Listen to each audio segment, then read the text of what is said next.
टिक news. नमस्कार, आपके साथ मैं हूं ऋतिक सविता। स्वागत है आपका टिक न्यूज की खास पेशकश आज की बात में। और आज की बात में हम चर्चा करने वाले हैं गुजरात चुनाव के सीएम फेस को लेकर। आज आपको बता दें कि अरविंद केजरीवाल की पार्टी आम आदमी पार्टी ने गुजरात के लिए अपना सीएम फेस घोषित कर दिया है। जी हां, आप सही सुन रहे हैं, सीएम फेस घोषित कर दिया। और सीएम फेस घोषित करने के साथ नाम आता है ईसुदान गढ़वी का। ईसुदान गढ़वी जो हैं वो कम से कम 48% ओबीसी वोट को अपने हाथ में रखते हैं। बहुत बड़ी बात यहाँ से सामने आ रही है। वही दाव खेला गया जो पंजाब में खेला गया था। अरविंद केजरीवाल ने साफ तौर पर कहा था कुछ दिन पहले कि आप व्हाट्सएप के जरिए, एसएमएस के जरिए, मेल के जरिए आप अपना नाम भेजिए कि आप किसको आम आदमी पार्टी की तरफ से सीएम उम्मीदवार मानते हैं। और जनता ने ऐसा ही किया। लगभग 16 लाख लोगों ने वोटिंग की और सामने नाम आया ईसुदान गढ़वी का, एक बड़ा नाम।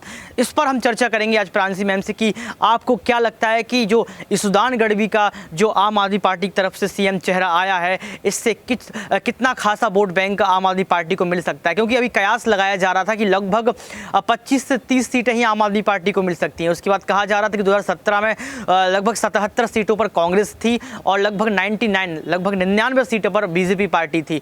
लेकिन मौरवी पुल हादसे के बाद ऐसा कहा जा रहा है कि पूरा पासा पलट गया। क्यों? क्योंकि कांग्रेस अभी तक उतरी नहीं है। कांग्रेस ना उतरने के बावजूद जो सेंधमारी करनी है आम आदमी पार्टी को, कांग्रेस की तो करनी थी, इसके साथ अब बीजेपी की भी सेंधमारी करेगी। आप ये देखिए, सेंधमारी होने के साथ साथ सबसे पहला दाव खेल दिया ईसुदान गढ़वी के नाम। क्या कुछ कहेंगे आप? सबसे पहले बहुत बहुत शुक्रिया ऋतिक आपका। और जैसा कि आपने यहाँ पर जानकारी साझा की है दर्शकों के बीच कि गुजरात के चुनाव में अब आम आदमी पार्टी का क्या कुछ खेला रहेगा, क्योंकि अरविंद केजरीवाल जो बीजेपी के गढ़ में पहुंचकर जिस तरीके से चुनौतियां दे रहे हैं, 27 सालों से, बीते 27 वर्षों से बीजेपी वहां पर सफलता हासिल करती हुई नजर आ रही है। और उस गढ़ में पहुंचकर अरविंद केजरीवाल जिस तरीके से हुंकार भर रहे हैं वो काबिल तारीफ रही है। क्योंकि अरविंद केजरीवाल ने जिस तरीके से अपनी पार्टी को मजबूत बनाया है और डंके की चोट पर वह केंद्र सरकार पर निशाना साधते हुए नजर आते हैं, उसे देखकर वाकई में जनता भी चौंक जाती है। तो आज जिस तरीके से सीएम फेस का उन्होंने ऐलान कर दिया, जनता के समर्थन से, जनता के वोट के जरिए, जीमेल कीजिए, चाहे ईमेल कीजिए, चाहे यहाँ पर व्हाट्सएप कीजिए, उन्होंने नंबर तक प्रोवाइड कर दिया। तो ये बहुत ही बड़े पैमाने पर उन्होंने, लार्ज स्केल पर एक तरीके से देखा जाए, इन चुनाव को जनता के समर्थन के जरिए ही यहाँ पर जीतने के लिए हुंकार भरती है। तो फिलहाल देखा जाए बीजेपी की यहाँ पर क्या कुछ सेंधमारी रहेगी, आपको ये बता देते हैं ऋतिक। पहले से ये दावा किया जा रहा था कि पीएम नरेंद्र मोदी के चेहरे पर विधानसभा चुनाव लड़े जाएंगे, जितने भी चुनाव होंगे, चाहे गुजरात के हो, चाहे राजस्थान के हो, चाहे हिमाचल प्रदेश के हो। आने वाले जो चुनाव है साल 2023 में भी बाकी के चुनाव होने को जा रहे हैं। अब यहाँ पर बात आती है कि बीजेपी की सेंधमारी क्या होगी। आपको ये बता देते हैं कि बीजेपी के साथ साथ कांग्रेस की भी सेंधमारी देखने को मिलेगी, क्योंकि 182 सीटों पर, पूरी की पूरी सीटों पर लक्ष्य, इन सीटों पर 182 सीटों पर लक्ष्य बना लिया है बीजेपी ने जीत हासिल करने का, अमित शाह जी ने। लेकिन 77 सीटें कांग्रेस के खेमे में आई थी साल 2017 में जब चुनाव हुए थे, 99 सीटें बीजेपी के खेमे में आई थी। आज कहीं ना कहीं यहाँ पर बीजेपी और कांग्रेस में वो टूट देखने को मिल सकती। वो यहाँ पर सीटों पर हम बात करेंगे, आम आदमी पार्टी के खेमे में 19% सीटें जा सकती हैं, ये दावा किया गया है। ओपिनियन पोल पर गौर किया जाए, सी वोटर्स पर अगर गौर किया जाए तो 63% बीजेपी के खेमे में, 9% कांग्रेस के में और 19% कहीं ना कहीं आम आदमी पार्टी के में। तो जो मोरबी हादसा जो हुआ है वो वाकई में बेहद दुखद घटना रही है, जिसे हम कभी नहीं भूल पाएंगे। अचानक से जो लोग छुट्टियां बिताते हुए नजर आए और अचानक से किसी एक सवाल और ऐड करूंगा। हम लोग ईसुदान गढ़वी पर बात कर रहे थे, आपने वोटों की एक संख्या गिनवाई, मतदान और समीकरण के बारे में बताया, बहुत खूब बताया। लेकिन ईसुदान गढ़वी पर हम ये कह रहे थे कि लगभग 48% लोग ओबीसी वोट जो है ईसुदान गढ़वी का गुजरात में है, ओबीसी वोट। वहीं पर यह कहा जा रहा था कि ईसुदान गढ़वी का अगर इतिहास जाने तो उन्होंने नई राजनीति शुरू की थी 2021 के साथ। उन्होंने राजनीति का शुरुआत आम आदमी पार्टी के साथ की, पेशे से पत्रकार भी हैं। इसके साथ उन्होंने वो जमीन से जुड़े हुए जानते हैं, खेती करते हैं, उनके पिताजी भी खेती करते आए।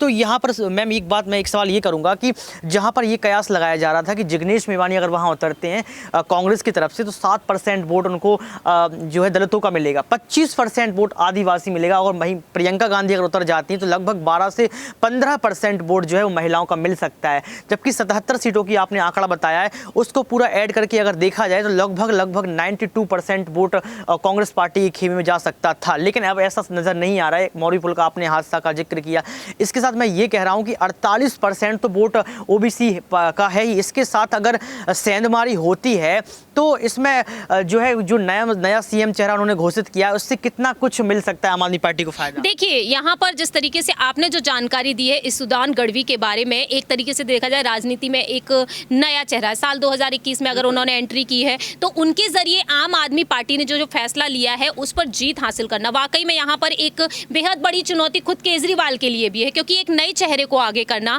और जिन्हें राजनीति में इतना अनुभव नहीं है और उनके सामने बड़े बड़े चाणक्य जी खड़े हुए हैं, अमित शाह जी हैं, मोदी जी हैं और साथ ही साथ जेपी नड्डा जी हैं। और ऐसे में यहाँ पर भूपेंद्र पटेल जो काफ़ी अनुभवी हैं, भले ही वह इतने नजर ना आते हो, शायद ही अगर यहाँ पर आज की जनरेशन से पूछा जाए गुजरात के मुख्यमंत्री कौन है तो हम पीएम नरेंद्र मोदी के चेहरे पर जानते हैं। भूपेंद्र पटेल जी को एक तरीके से देखा जाए तो वह तिकड़ी के नेतृत्व में काम कर रहे हैं, यानी कि शाह जी, पीएम जी और जेपी नड्डा जी के में।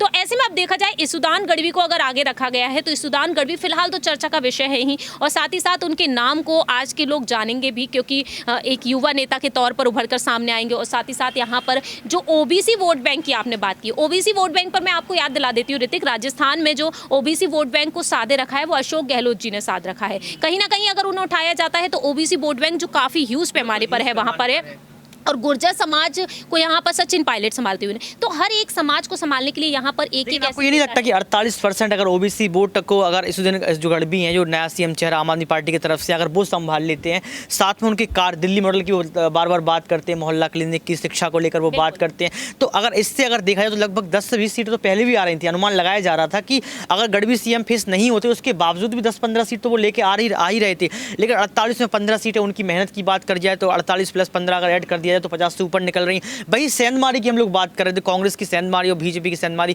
तो आपको नहीं लगता है कि 50% वोट जो है सीटें उनको तो मिलना ही है, उसके बाद अगर सेंधमारी का उसमें आंकड़ा शामिल हो जाता है तो एक नया समीकरण आम आदमी पार्टी तय कर देगी और एक सरकार अपनी बना लेगी? बिल्कुल करेगी, यहाँ पर एक नया समीकरण हमें बनते हुए दिखाई दे सकता है ऋतिक। तो ऐसे में हमें साफ तौर पर दिखाई देता है कहीं ना कहीं आम आदमी पार्टी यहाँ पर बीजेपी के लिए खतरे की घंटी तो बन ही चुकी है जब से अरविंद केजरीवाल ने वहाँ का दौरा करना शुरू किया है। और अब यहाँ पर सी वोटर्स के हिसाब से देखा जाए और साथ ही साथ यहाँ पर देखा जाए अब ईसुदान गढ़वी के हिसाब से जो 48% यहाँ पर जो आप आंकड़ा बता रहे हैं, तो उसके हिसाब से कहीं ना कहीं बाजी पलटती हुई नजर आ सकती है। और बाजी पलटने में माहिर हैं सचिन पायलट भी कांग्रेस की तरफ से, तो कहीं ना कहीं 77 सीटों को सचिन पायलट जाते हुए देख नहीं सकेंगे। तो ऐसे में हमें बढ़ोतरी तो हुई है, 2012 में लगभग 59 सीटें थी, 2017 में 77 सीटें हुई, लेकिन इस बार थोड़ा ठंडी नजर आई कांग्रेस पार्टी। देखिए, फिलहाल देखा जाए तो जो सबसे बड़ा दावा किया जा रहा है वो ये किया जा रहा है प्रियंका गांधी कहीं ना कहीं दूरी बनाई हुई बैठी है, हिमाचल प्रदेश में वह हुंकार भर रही हैं। तो राहुल गांधी को लेकर कहा जा रहा है कि भारत जोड़ो यात्रा से ब्रेक लेकर शायद वह गुजरात की तरफ रुख कर सकते हैं। यहाँ पर कांग्रेस की जो बड़ी गलती देखने को मिल रही है वो यही देखने को मिल रही है कि भारत जोड़ो यात्रा आपने गुजरात में क्यों नहीं रखी, आखिरकार गुजरात का नाम आपने उसमें शामिल क्यों नहीं किया? उसको भी शामिल करना चाहिए था, क्योंकि वो बीजेपी का गढ़ है और उस गढ़ में अगर कांग्रेस पहुंचती तो शायद कांग्रेस को एक बेहद बड़ा फायदा मिल सकता था। देखो प्रांशु, हमने आपको बहुत ही गहराई से बातों को बताया, मुद्दों से रूबरू करवाया। अब ये देखना होगा कि आम आदमी पार्टी की तरफ से जहां राघव चड्ढा का नाम लिया जा रहा था, जहां तमाम बड़े नेताओं का नाम लिया जा रहा था, महिला चेहरा का नाम लिया जा रहा था कि आम आदमी पार्टी इस बार किसी महिला चेहरा को उतारकर गुजरात की राजनीति में बदलाव करेगी, लेकिन नाम किसका आता है? ईसुदान गढ़वी का एक बेहतरीन नाम आता है। ओबीसी वोट बैंक की समझ रखते हैं, राजनीति में नए हैं लेकिन राजनीति को जमीनी स्तर से जानते हैं, किसान के बेटे रहे हैं, उनके पिता भी किसान रहे हैं, पत्रकार हैं, तो पत्रकार होने के नाते वो समझते हैं कि गुजरात की राजनीति किस तरीके की है। लेकिन देखना ये होगा कि आम आदमी पार्टी ने वही दाव खेला है जो पंजाब में खेला था। अब ये जो दाव खेला गया है ईसुदान गढ़वी के चेहरे पर, क्या गुजरात की जनता ईसुदान गढ़वी के चेहरे को सीएम मानते हो इस बार आम आदमी पार्टी को बहुमत से जिता देगी, या फिर कांग्रेस अपनी जो सीटों में बढ़ोतरी करेगी, या फिर बीजेपी फिर से 27 साल का इतिहास कायम रखेगी? ये बड़े बड़े सवाल यहाँ पर आ रहे हैं। लेकिन 8 दिसंबर भी बहुत पास में है, हम और आप साथ रहेंगे और चर्चा करते रहेंगे, प्रांसी मैम से बात करते रहेंगे। आज के लिए आज की बात में सिर्फ इतना ही। देखते रहिए